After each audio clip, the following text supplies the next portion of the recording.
Welcome back to another episode of the Bourbon Lens. This is Jake along with Scott, and today we're excited to go to the District of Columbia, and we are joined by Alex Laufer, co-founder, CEO, Renaissance man of District Made Spirits. So, Alex, thank you for joining the Bourbon Lens tonight. Oh, thanks for having me.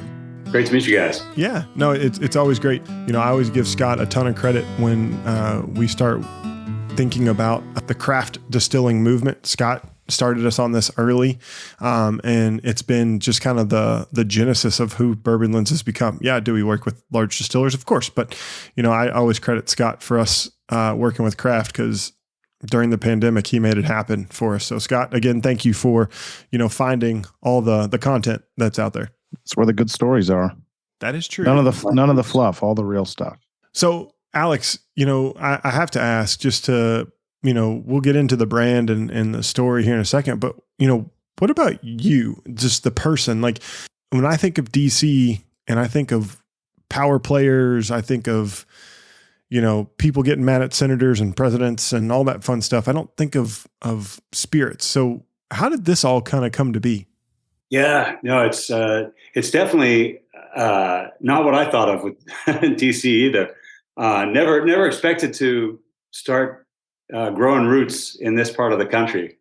I spent a lot of time in the Northeast and in California, but it was my wife's career that brought us to DC, and I was continuing my first career in biotech when we came here.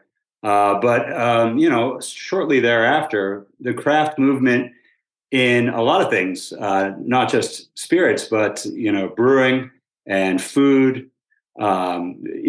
Excellent restaurants started just taking off here in DC. And it was just really exciting to be a part of that. That's really interesting. So biotech, that kind of fits into that area of what will lead you to distilling, right? Because you're used to the chemistry side of things. So is that your background is in chemistry and things like that? Or what were you doing in biotech? Yeah, so I started working, actually cleaning glassware for a big biotech company out in San Francisco called Genentech. And, those skills really come in handy when you want to have a good fermentation going on. You really want to clean things well.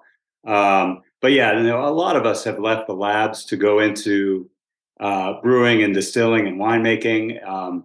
It's definitely an easy transition in some ways, but my specialty in biotech was genomics. I got into a lot of automation, a lot of small volume liquid handling automation, DNA sequencing, and then I started to transition into lab management, and some of those skills really come in handy as well in running a business and making sure I don't run out of things like yeast and grain.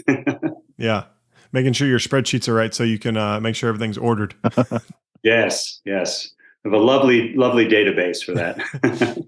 Truck's got to show up on time, right? To make sure the process is rolling through. No doubt. Awesome. Well, Scott, you just got back from DC. So, what's your impression of the district? It's a different world. That's for sure. I was only there for 3 nights. Unfortunately, I didn't get to explore much, and unfortunately didn't get to stop by District Made, but it's there for a privacy conference, and there's a lot of law and a lot of people wearing suits all the time. So it's always interesting to see, the brewery scene, the distilling scene, and a big, nice food scene there too, which I think is always a plus. Had 2 great dinners there. So aside from the boredom of 2.5 days of privacy conferences. It would have been nice to stop by a distillery and sample some fresh whiskey off the still. Yeah. Next time you guys come up this way, look me up. That's the thing. Like I think of one of those things. My parents never did this for me, but I went to DC and just kind of explored it myself when I was 25. It was literally, so me and my wife had started text messaging. We had not met in person at this time. And, I was like, hey, I'm going to DC. I can't hang out this week to like have our first date. And so I go to DC. I'm there for 48 hours. Maybe it was kind of like go in, experience it, get out kind of thing. Free hotel, free flight, kind of all in all my miles from work travel. And I do 20,000 steps in the mall in one day, just trying to get as much of DC in as possible because I had never experienced it. And I just pass out at like 9 o'clock, and I don't wake up until the middle of the day. And I'm like, oh, well, I'll just go check out one or two more museums, and then I'm off to my flight at 5 p.m. to head home to Louisville. But I need to get back. But I want to take my son there early so he can experience, DC, because so much history. It's just where everything was and is. Yes, New York, I get it, and I get Philadelphia too. Don't stone me, but DC is DC for a reason, and so I want to get back there and experience it. But when you talk about nice dinners and food, it ain't cheap. No, cost of living is pretty high, and it's hard. I pay a lot of rent for my distillery Yeah. in DC, but we've got some great whiskey history in our region as well. It's really a lot of fun. Of course, Washington was right across the river at Mount Vernon, the biggest operational distillery in the earliest days of our country, cranking out that good rye and brandy. Yeah. Yeah. And then that's kind of what led you guys to, I guess, your more rye forward mash bills. Yeah, for us, it's all about the flavor. Yeah. We do enjoy other spirits. We've released other spirits, and we have more aging, more single malt, wheat whiskey, corn whiskey. But we keep coming back to that rye, and it's just that spicy character that just draws us back in and wants to, makes us want to experiment more. And we even make our vodka and our gin base from mostly rye. That's interesting. And one of the things while we're talking about grain, in that one of the sayings on your bottle is grain to glass. And again, going back to what I think of DC, I don't think of farming and agriculture, but, back in when the country was founded, that area was rich in farm and rich in all of those things. The politicians owned plantations more or less. And we're growing row crop of some sort, probably corn, and tobacco, during that time. So, how are you all bringing that forward in that environment of chaos that is DC? Yeah, of course, there's no farms within the District of Columbia that could support a distillery, at least of our size. So we have to go a little further afield, but really not that far. But the two farms we work primarily with are within 75 miles of the distillery. We work with a great farm in Chestertown, Maryland, out on the Eastern Shore, 100% organic farm, growing two varieties of corn for us, as well as some wheat. And we used to get some rye from them as well, but they're a smaller farm. So we started working with another farm, Fairview Cattle and Grain, out in Culpeper, Virginia, just in the foothills of the Shenandoah out there. And, Craig's a farmer out there. He grows great Abruzzi rye and more of that corn. That variety of corn we use is called Hickory King. It was developed in Virginia in the 1880s. And so we're kind of going back in time a little bit with our bourbon corn, using a white kerneled corn that was grown originally for food. It was, in the early days of bourbon, that's what people were making their bourbon from, was the corn that they were eating. So it's, grits corn, it's hominy, it's cornmeal, and for us, that was essential to find older varietals that were true to the history, but we primarily always, for us, it's flavor. It's flavor and how we like it coming off. So that Abruzzi rye was brought over by the colonists. It's the Italian varietal that does really well in the mid-Atlantic. And, there's other varieties of rye that do better elsewhere. Rosen rye, famous in Pennsylvania, Danko rye. But the Abruzzi rye was really true to this region. And, right before Prohibition, the largest producing, whiskey states in the Union, of course, Kentucky, number one, Pennsylvania was number two, and Maryland was three. And, there was a lot of rye being made here in our region. Mm-hmm. I had to go back and look it up, but when I saw the Abruzzi rye on the bottle, I was like, I've heard of this, but I couldn't quite pinpoint it. At first, I thought it was New Ref, but they did a Balboa rye. But Jake, if you remember, way, way, way back. Highwire Yeah. in Charleston. Yep. They've used in the Bruzy, and that was like, I was like, I had to go back and look it up. But yeah, your mash bill, I mean, even on your rye, it's kind of like that Kentucky style rye, but it's the opposite with the malted barley, high malted barley content versus the corn. So I thought that was a very interesting mash bill. So that's where I was going. I mean, Scott, just throw me into the deep end here, because I was, drinking the 95 proof, which is your straight bourbon whiskey that you all have created to run through the mash bill. It's bold, it's vivacious. 58% is that Hickory King corn, 16% Abruzzi rye, 8% hard red winter wheat, 12% malted rye, and 6% malted barley. I wasn't really looking at the mash bill when I was tasting this, and then I was like, there's something in here that I know that a lot of people aren't doing, and it was that malted rye note was just kind of sticking with me. We've come to be huge fans of Old Potrero, the 100% malted rye out in San Francisco. And it's really cool to see that shine in a actual makeup of a spirit versus it just being 100%. So that was the note that was, carrying me forward. But Scott, I know you sat down with these a couple days ago. What was your impressions, just on first thoughts of the 95? Yeah, I mean, it almost drinks like a sweet tea to me. It's got like some bitter, like drying effect to it, but then it also has that maltiness.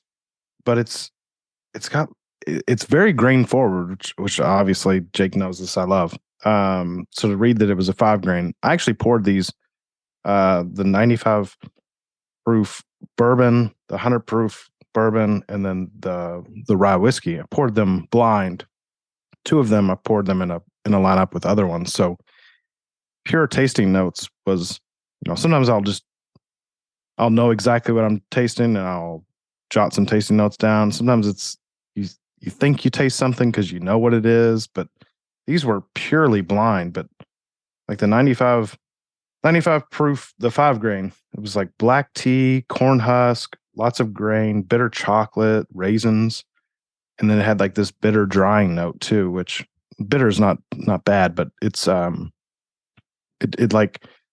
it leaves a taste in your mouth that kind of like wants you to go back and like explore it a little bit more. That's what I found with that one when I was tasting it blind. So yeah, I get a little bit of an astringency on our bourbon, and I think a lot of that is coming from that Hickory King corn. It's just not as sweet coming off the still. It has a great mouthfeel, and it does make for a drier bourbon. Definitely. I mean, it's for us. We're a craft distillery in D.C. We're paying D.C. rent. I'm paying a lot to buy my grain from small farms. A lot of that malt is coming from Riverbend Malt House down in Asheville, and I just love working with them. But they're expensive products, and therefore my cost of my spirits are a little bit higher. So I can't compete with the big boys. So why make spirits like them? Why not do something a little bit different? So when it comes to the bourbon, we actually do 2 entirely different bourbons and blend them after aging. So we're doing a wheated bourbon that has the wheat and the malted barley. And then the high rye is the rye and the malted rye. And then we blend them at a ratio of 2-to-1 high rye to the wheated. Okay. So that makes the 5 grain. Okay. Yep. Perfect. Yeah. It's post blending. It was kind of one of them Reese's peanut butter cup moments when we were first releasing our bourbon. We were tasting different barrels, and I think my distiller at the time, Steven, he just poured a little bit of one glass into the other and said, "All right, this is it. Try this." We ran with it. Yeah, that's interesting because a lot of the time people will say, "Oh, it's 4 grain." Well, is it 4 grain? Run through the still, or right. Like this case, I would say it's 5 grain because it's 5 distinct, grains. Even though there's malted rye and regular rye, right? But yeah, that's very interesting.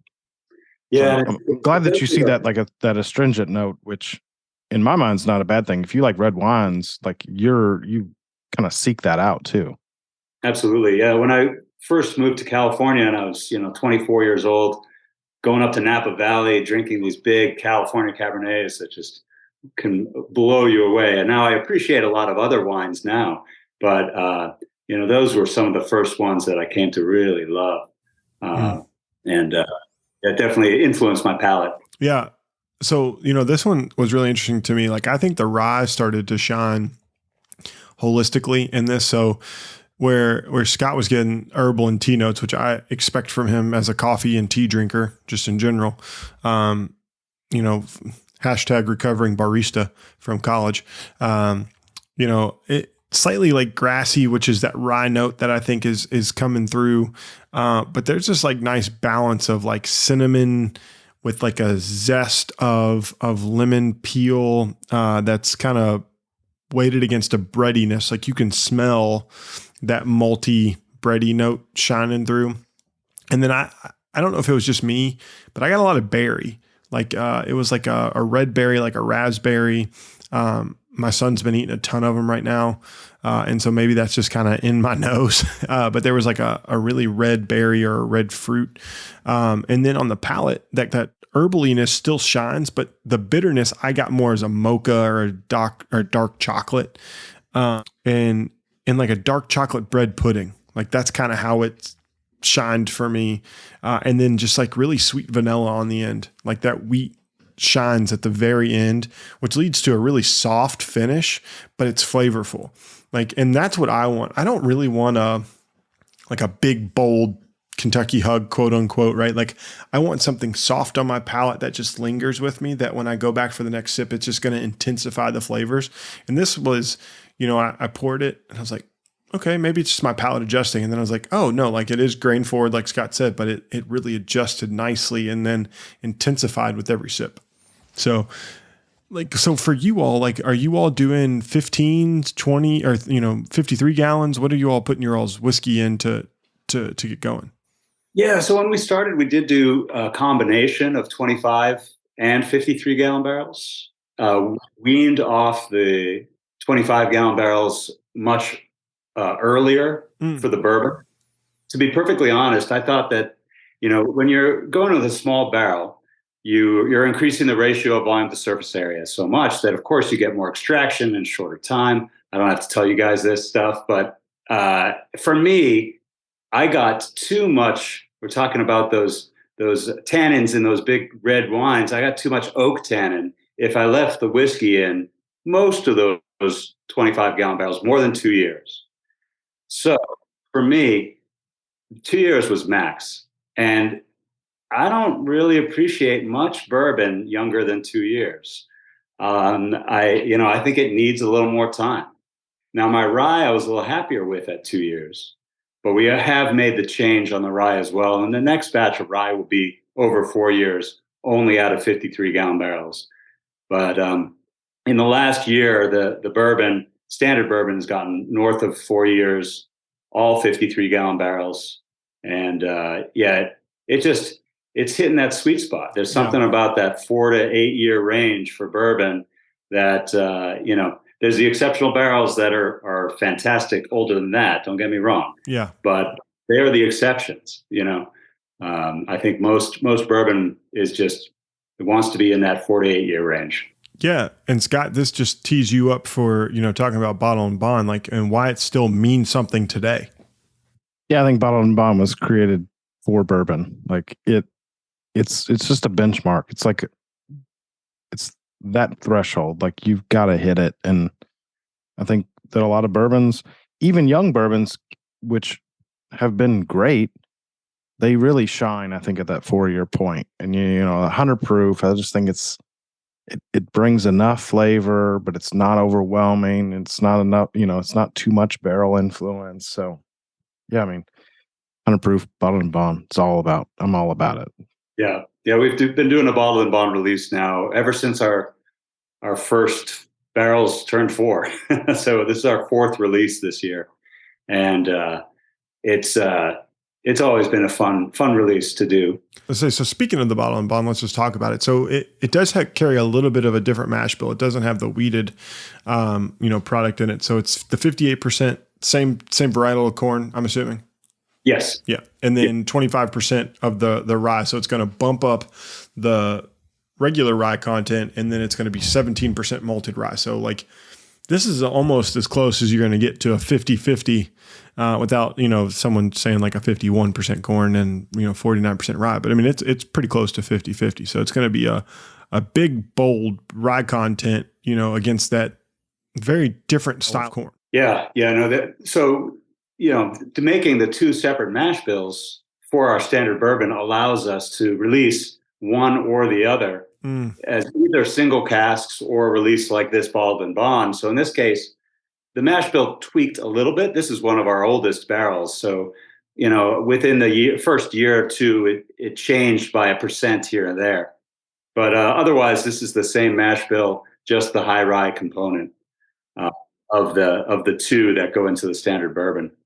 Yeah. And this was grain harvested in 2014, and we distilled within a couple of weeks. We had distilled 2 batches in early 2015, and laid down. I think we laid down between those 2 batches probably 8 barrels. So these were 3 of those 8 that we chose.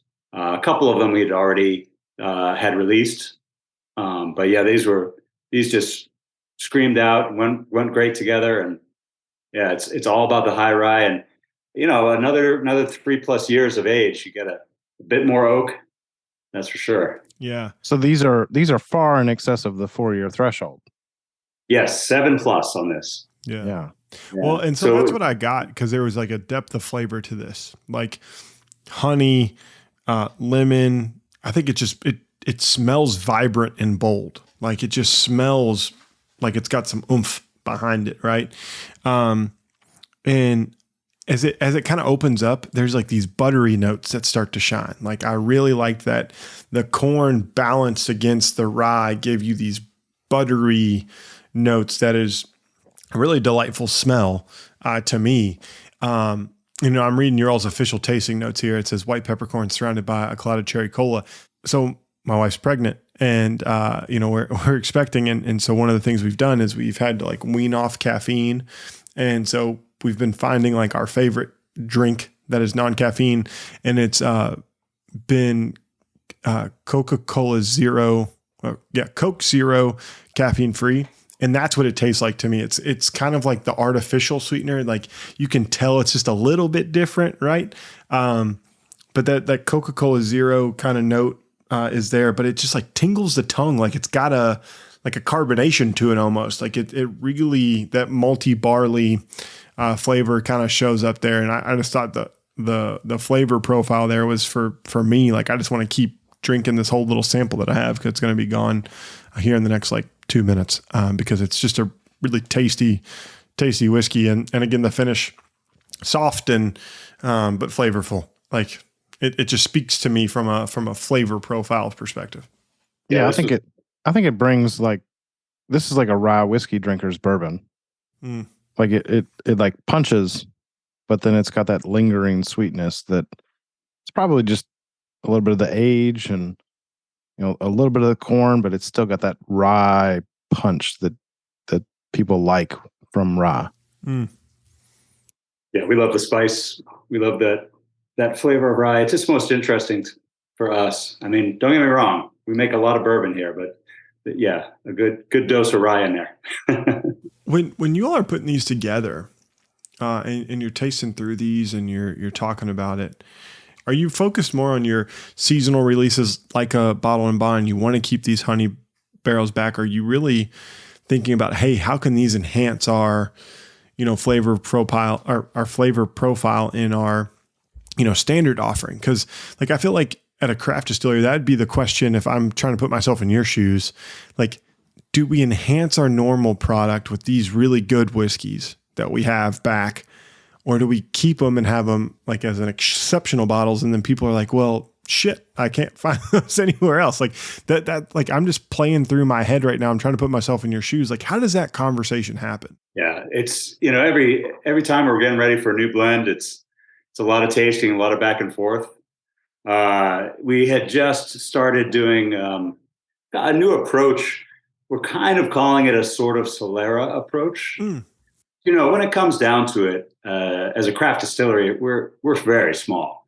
I lay down 12 barrels a week when I'm going full out. That's it.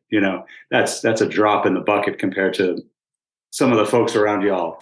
Yeah. But yeah, that's spilled whiskey up there still. yeah, no kidding. So yeah, when we're blending barrels, it's 6 barrels. So for a standard batch of bourbon, it's 4 of the high rye and 2 of the wheated. And batch to batch there's going to be a fair amount of differences. There's no way to make a really consistent product when you only have a small sample size like that. So every time we do it, it's a challenging act. So what we started to do with the bourbon and with our rye whiskey is the last time we blended double the amount of barrels. And I pulled off half of that, left half in the tank. So the next time I'll add to that. And I think that's going to even out our batch variation a bit, which I think, to be honest, the consumer appreciates, but also, the craft bartender, I think really, when they were making a cocktail with one of our whiskeys, when it comes to the gin and the vodka, those taste the same every time. It's easier to do that. But for the whiskey, it's the barrel that I can't control that variable, and I don't want to. That's half the fun. But I think they want to make their old fashioned taste the same every time, and their Manhattan tastes the same every time. And I appreciate that, and so I think we're going to work towards that a bit. But when it comes to choosing barrels, we'll have tasting notes. I think we probably tasted through 24 barrels to pick 12 last time. And I had a couple that I said, I really want to save these aside. And we couldn't quite get the flavor where we wanted it to be without including one of those barrels. Once we did, hey, happy, the whole blend was great. One barrel makes a huge difference. And so to answer your question, sometimes we are going to use those in the blends for our standard releases. Yeah. And then sometimes we're going to set some aside, and we want them to see where they're going, to see where they'll be next year, or to see maybe that's our next single barrel release going up to a private, a store or a restaurant. Yeah. I mean, as much as I love my super consistent, like big box store bourbons, Jake, this is why I like craft whiskeys, because I'm just going to figure it out. Next time we blend, we're just going to figure it out. We're going to add a little bit of this. We're going to add a little bit of that. It's going to change a little bit, but it's still going to be familiar. I think that's what is fun about it. Yeah. Well, and I just we always say that we're going to ask questions like we're around a bar. And this is a question that racks my brain all the time when I pour a craft whiskey, or when we interview these people like yourself, Alex. It's these are the decisions that can make or break you all, right? In a sense, right? If you don't have a consistently good standard product, then no one's going to want to have your elevated expression. And I think that is something that is fascinating to me. And as a business owner, that has to be you have to have that creative mindset that it's going to be okay, whether this one hits or it doesn't. 'Cause that there's tomorrow you're going to wake up and you're going to make more whiskey. But that just, my mind is going ping pong balls back and forth as we have this conversation. Yeah. I mean, it's challenging. I definitely, I enjoy that challenge. Yeah. I trust my palate. As much as I enjoyed my time working in biotech, in San Francisco and New York and in Maryland, it wasn't where I was passionate. I love to cook. And, I was always engaging my palate and trying new things and just eating everything I can get my hands on. And then, living in San Francisco, I got a chance to go to Anchor's team and try Old Potrero when it was real young. I was there when they were just starting out making whiskey. And, St. George Spirits and other folks were really getting going. I never imagined doing it myself then, but I can't imagine doing anything else now. No, that's really cool. And so now we've entered Jake's food portion of the podcast. So you mentioned food. So like, what's your favorite type of food that you consume? Because I love food. Every podcast has to have some element of food because I'm getting hungry as we talk about this right now. I couldn't pick a favorite. Just like I couldn't tell you a favorite of my spirits. You know, it depends on my mood. Depends on what I'm craving different things. So here I'll ask it a better way. I'll frame it up for you. Yeah. Since we're going to be moving to the rye whiskey next, you have a glass of your all's rye whiskey in your hand. What food would you pair with your rye whiskey? Rye it's a powerful one, that's for sure. I'll tell you one of the most unusual pairings that I was introduced to. I love oysters. Even an oyster on the half shell. I always thought about drinking like champagne or white wine or some vodka. But, I think I got turned on to, it was probably like a blended scotch and then I just went from that to my rye, and it actually works. They definitely, oyster first, because that rye is going to it's going to be a stronger flavor. That's for sure. But I think whiskey in general, it wants fat. It wants rich. Yeah. It wants cheese, chocolate, and barbecue, and yeah. So it's really interesting you say that about oysters, because I'm not a huge oyster fan myself, but like hot sauce is very common with oysters, right? Like, and so it needs boldness behind it, and the salinity versus the typical either zesty notes of an orange or a lemon, or a grassy note or herbaceous note from a rye whiskey would really balance that salinity out. So I can see those really kind of working together in my mind. And Scotch obviously would make a ton of sense, especially if you're getting like a Speyside or something that maybe is not like a Lafroig or anything. You want something Northern Ireland, Highland Park maybe that isn't so peated, but I can see that working together pretty well too. Yeah, and I'm a sucker for a pickleback with our rye. We did some collaborations with a really good pickle maker. They went out of business, unfortunately, last year. But we would take our gin botanicals after we were done making the gin, bring them over there. They would make a pickle with those spent gin botanicals. But anyway, yeah, I would love a shot of pickle brine after sipping on some rye. Oh wow! Who else was doing? Where did we have pickleback recently, Scott?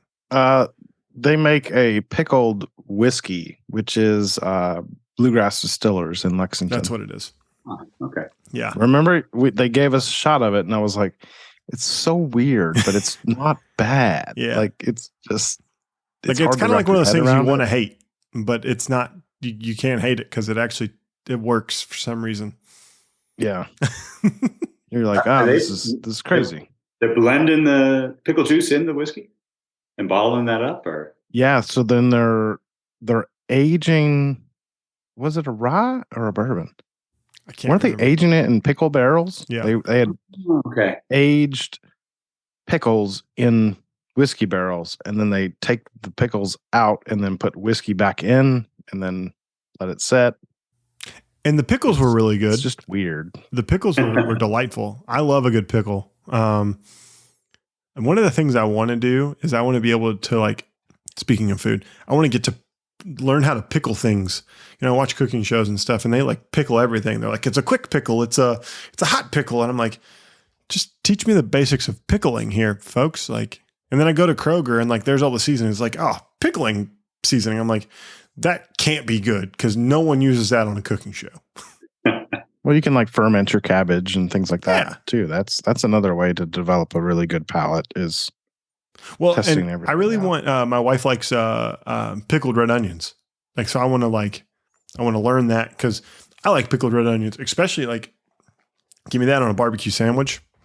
Mm-hmm. Sign me up. Yeah. A little sweet, a little spicy. The good thing about that is, they don't take a long time to pickle. It doesn't take a, you don't have to strong arm a cucumber for however long. I mean, some things take longer to ferment and pickle, but red onions. That's a good place to start. Yeah. I'm going to challenge you. You should do it. All right. Challenge accepted. Alex, when I get my first pickle batch, or my first onion batch, would you accept a pickled onion that I would send your way? Oh yeah. All right. I mean, I think you probably got better barbecue down there to serve it with, but DC's getting better. We've got a couple spots now. But there was a place I went probably 4 or 5 years ago. I wish I remember what it was called, but it was the first time I had ever had Pappy Van Winkle 15. But it was something pig. Something. It's probably Federalist. Closed. What is it called? Maybe Federalist Pig. Maybe that's it. They were Do they have on a nice whiskey, Federalist whiskey Pig. They were on Shark Tank. Big Shark Tank fan too. Season 1. Maybe. I don't know. I was sitting at a bar, as it always happens when you're traveling for work. Somebody asks you, "What are you here for? What are you doing? You know, where are you from?" I was like, "Oh, from Kentucky." He's like, "You ever had Pappy?" This was several years back, before podcast. Yeah. Like, no, never had Pappy. He's like, "Well, we're gonna drink some Pappy." Okay. And that was the first time I'd ever had Pappy 15. And some random doctor bought us a pour, and we sat there and sipped it and ate barbecue. So it wasn't. It's hard to complain. There's some crazy expense account things going on in DC. That's for sure. Yes. If you haven't been, Jack Rose is the place to go. Wonderful selection of whiskeys. So I would say though that doctor, all he thought to himself was like, "That's one Medicare patient I have to see for reimbursement, and we're good to go." Yeah, I ended up at Bobby Vaughn's. Is it Bobby Van's or Bobby Vaughn's? Yeah. Vans. So I went there. Jack Rose was on the list to try, but it's a little bit further away from where I was staying, and I wanted to stay kind of close. So it wasn't bad. They had great steak and Brussels sprouts too. So all right. Yeah. So speaking of, we got to talk food. It's Jake. Jake's on the podcast. Got to talk food. I mean, I feel like the two things we do most as humans are we sleep and we eat. And if we don't talk about those things and we don't share that experience and we don't elevate people past McDonald's, we're doing ourselves a disservice here. And guess what? I have nothing wrong with a cheeseburger from McDonald's like once a year. Other than that, my bowels will hate me.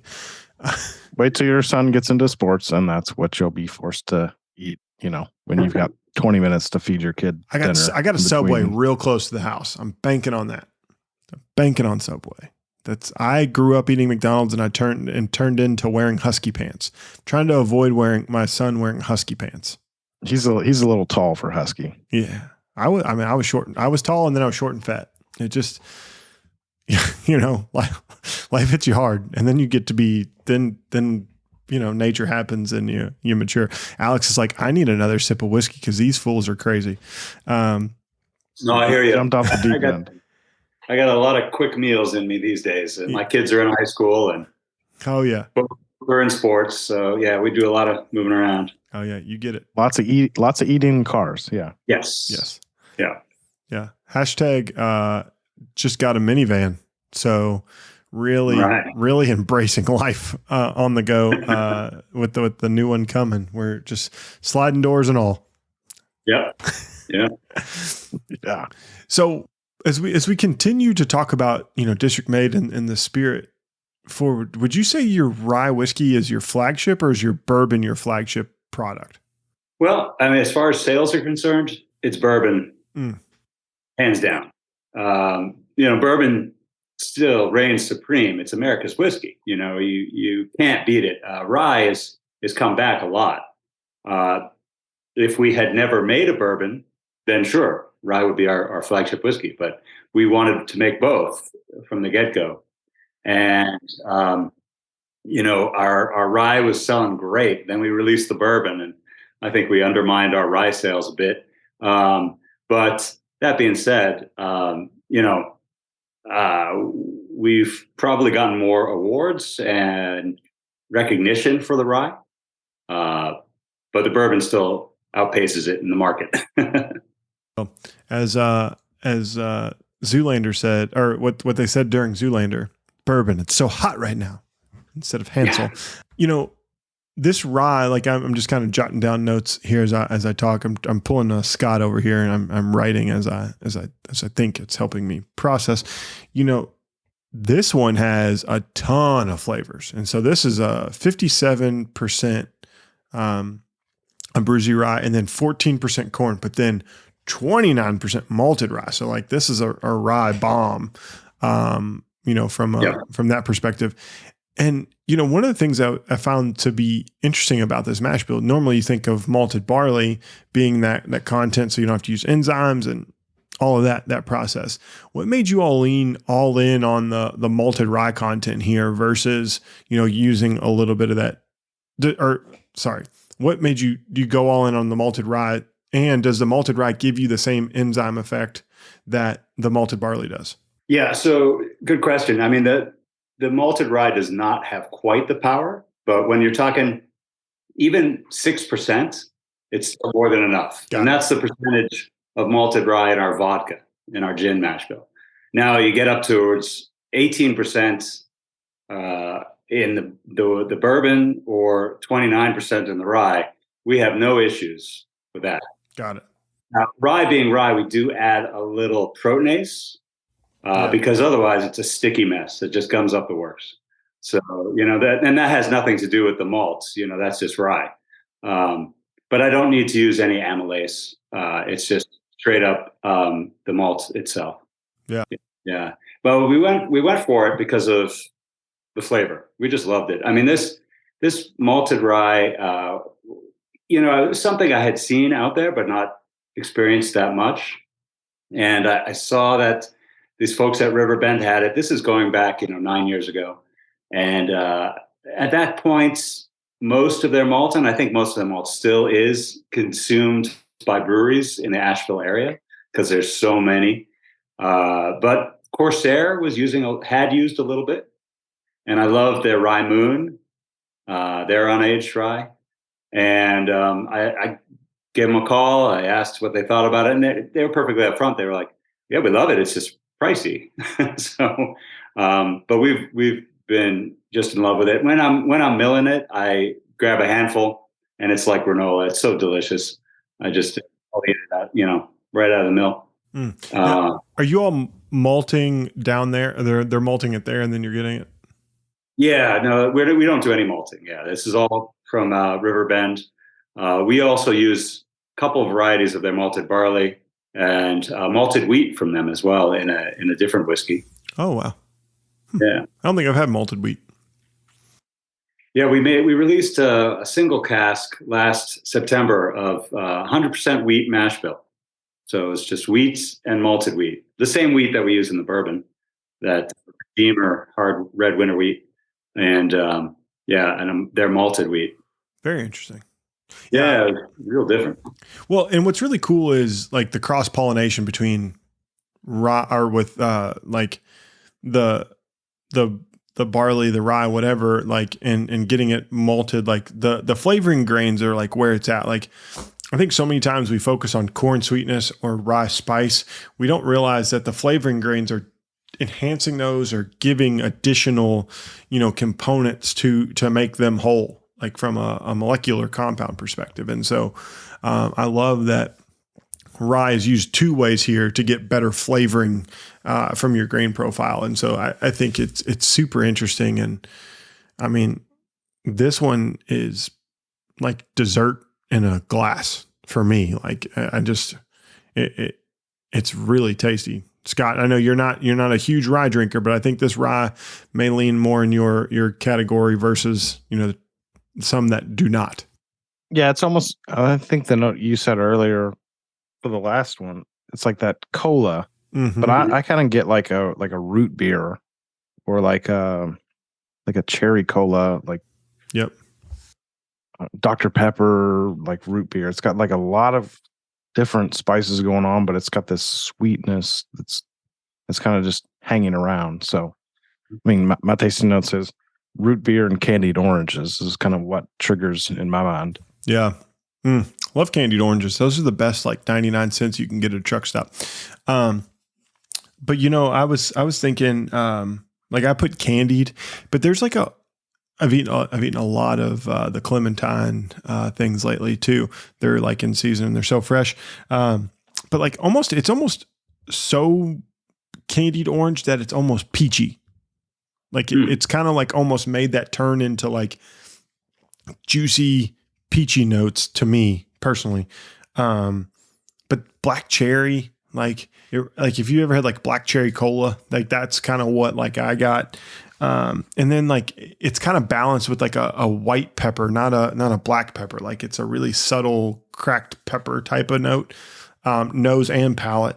But the breadiness of the malted rye like gives it some body on the palate, which is super nice. And then again, like I don't know what the hell you all have done, but like your all's finishes are all on the tongue, not in the chest, and like I really enjoy that part of the like drinking experience as much as I do the palate and the nose. Cool. Thanks. Yeah. No, it's definitely, yeah, that toasted bready notes.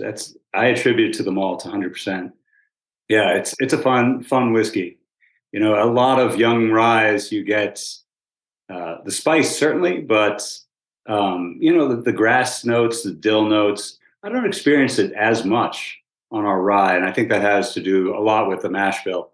I want to respect what the farmers are growing. What they're harvesting. They have this amazing product, and I just want to let those flavors come through to the bottle. It's something I tried to do in cooking when I had a little more time with it, and the things you can get from farms, from the farmers markets, whatever, so fresh, so beautiful in season, and I just want to respect that. And that's the same approach I take to distilling. What these farmers are growing, what the malts coming from from Riverbend Malt House. I just want to respect those and have those flavors come through. And ultimately, so much of our flavor it does come from working with a great cooperage and a great barrel. And we've been working with primarily independent stave company, and they're just industry leaders for so long. They really turned us on to 18-month plus dry aged oak. And we've come to really love Char 3. Every now and then we did experiment, but I think Char 3 is just a nice balance for our whiskeys. And we've also started to work with great West Virginia barrel company. We interned with Smooth Ambler, if you're familiar with those folks out in West Virginia. Yeah. So that's where we got a lot of our hands-on training back in the day when they were distilling vodka and gin as well as their amazing whiskeys. And, those guys went on to also start this cooperage, and it's state of the art. And again, excellent, great oak. So they're getting some good press lately. Yeah. Well, and what's really interesting around like West Virginia, like barrel company, they're doing a lot of experimental stuff. So from a barrel, and so does ISC, like, do you ever see yourself getting into barrel influencing as well to your spirits, or is that something that's kind of like, hey, don't say that now, talk to me in a year? Well, we've always played with barrels. We're not sampling any of our sourced whiskeys today, but early days for us, we saw what folks like Smooth Ambler were doing, like High West, like many other places, and we brought in some great bourbon from a couple of different distilleries that was already 6+ year old, and we did a lot of finishes. We didn't release any of that whiskey for ourselves without doing a blend or finish it, or a blend of finishes. Like we were talking about the pickle story. We've done that with a coffee roaster. We've done that with a chocolate maker. And it's just a lot of fun for those collaborations. And then we've done more traditional in the, things like sherry and port and cognac. I think we definitely want to continue that with our own make whiskey. And then I think, to be honest, one big thing what we are always striving towards is sustainability. And, bourbon and rye, to be bourbon and rye, of course, has to be a new charred oak barrel. Is that sustainable in the long run with the current growth? And it's not the growth of us little craft guys, it's a massive growth of the industry. So I think things like Michter's putting out an American whiskey is inspirational. I think that's the growth of other whiskeys like American single malts, and we've dabbled with that as well. These are things that I'm definitely interested in. And there's always ways to reuse a barrel to bring more life back to it. The STR approach, the shave, toast, rechar, put them back together. I'm not a cooper. I'm not going to do that myself, but I'm definitely interested in exploring a whole range of options here. I don't want to stop making bourbon and rye, don't get me wrong, but I think maybe throw a few more irons in the fire and try out some new other whiskeys. Whenever y'all hit that American single malt, you hit us up. We're big fans. Yeah. So we've got it, barrels aging, a lot of our ex bourbon. We've got some in New Oak, because why not? We're American whiskey, so yeah, why not do it in American? Like our bourbon and rye. And then we've got some of those big sherry butts going on. We've got two barrels were PX barrels, and Pedro Mendes, man, they're just sweet sherry bombs right now. And they're massive. Those are not tiny barrels.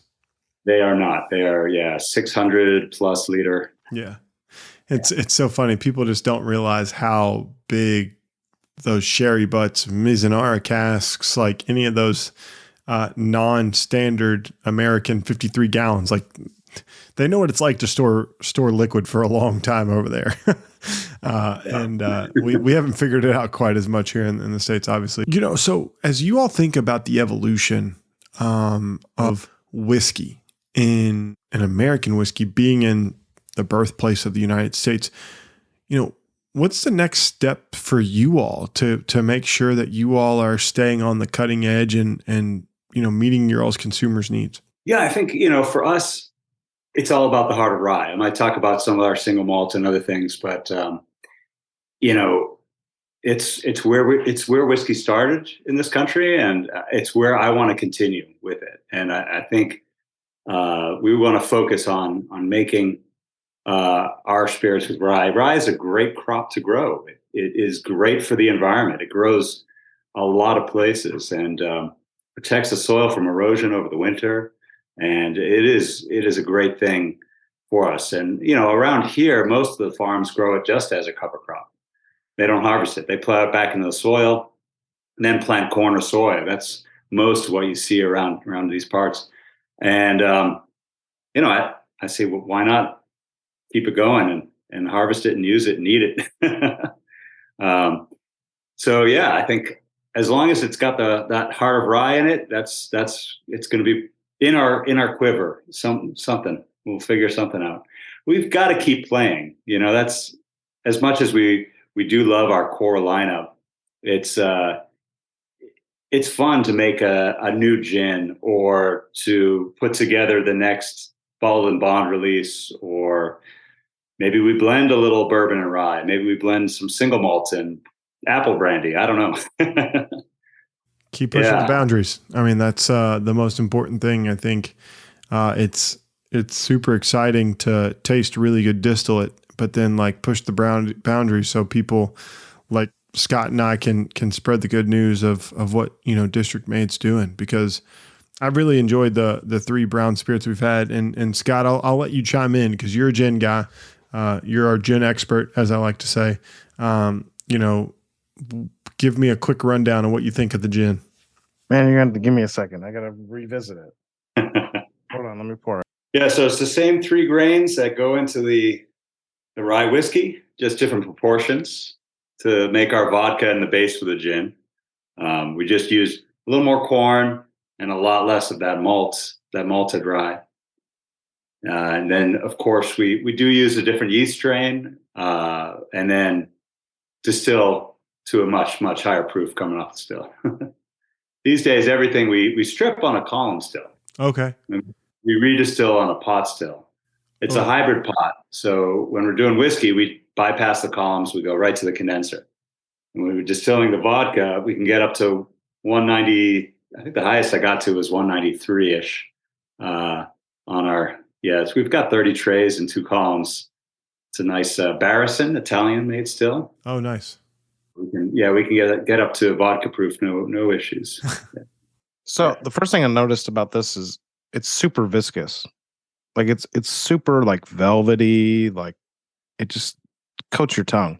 But it's definitely like a summer gin, and it's not a super traditional like dry gin.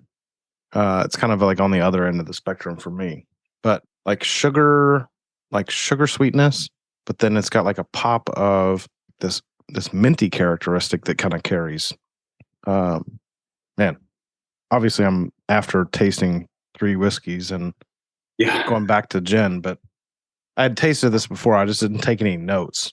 So fair enough. I mean, the first thing that pops into my mind is just how velvety and like viscous it is, which is always so amazing because people always talk about, oh, well, whiskey at 90 proof is just watery. It's real thin. Well, all you're doing is taking whiskey down from like 125 to 90 or 125 to 100. Gin and vodka, you're taking it from 190 down to 80 or 190 down to 90. In this case, I think it's 88.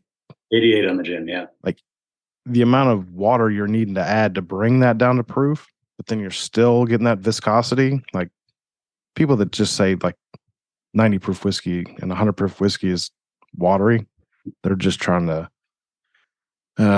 I'll use the word, it's a dick measuring contest. They just want to talk about how high of proof whiskey they can drink because they're such big men, big burly men. But cask strength's big. Cask strength is big. I agree. There's a lot of flavor there, but don't tell me on the opposite end of the spectrum that 90, 95, 100 proof whiskey is watery. It's just not true. Right. Yeah. Yeah. So for our gin, we're starting with that rye based vodka, and that rye is a botanical. It really has some character. In our vodka, you can taste that rye.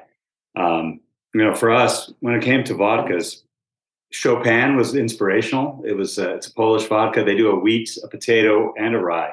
The rye, hands down, our favorite. Just flavor wise, we just loved. And we when we were making this gin, we wanted to build a botanical around that rye. So we use Appalachian allspice. It's also known as American spice bush. Really great flavors. That's grown on the farm out in Chestertown for us. And of course, juniper.